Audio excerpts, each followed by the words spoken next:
हम कल्पना से कोई योजना बनाते हैं। वो योजना वाकई बहुत काम की होती है।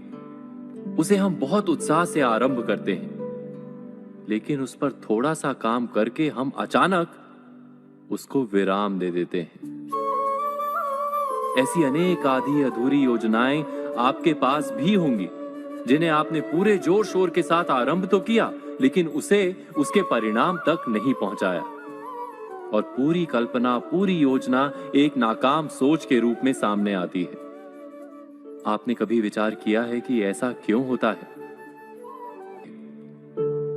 ऐसा मात्र कार्य में संकल्प शक्ति के अभाव के कारण होता है। हम कार्य आरंभ करते समय अपनी संकल्प शक्ति पर विचार नहीं करते।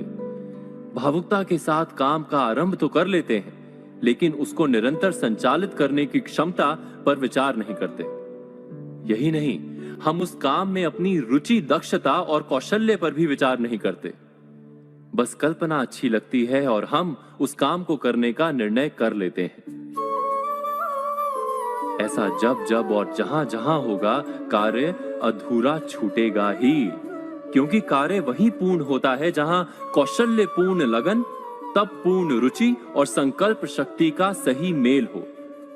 जहां भी इन तीन या इनमें से किसी एक का भी अभाव होगा, तो वो योजना कितनी भी बढ़िया, कितनी भी लाभप्रद हो, परिणाम कुछ नहीं निकलेगा। ठीक वैसे ही जैसे किसी रोग को दूर करने के लिए सही परहेज, उचित आराम और सही दवाइयों की आवश्यकता होती है। आगे से किसी भी कार्य के आरंभ के पहले अपनी संकल्प शक्ति, लगन और रुचि पर अवश्य विचार कीजिएगा। आप निश्चय ही हर काम में सफल होंगे। आधी अधूरी योजनाएं कभी आपके हिस्से में नहीं आएंगी।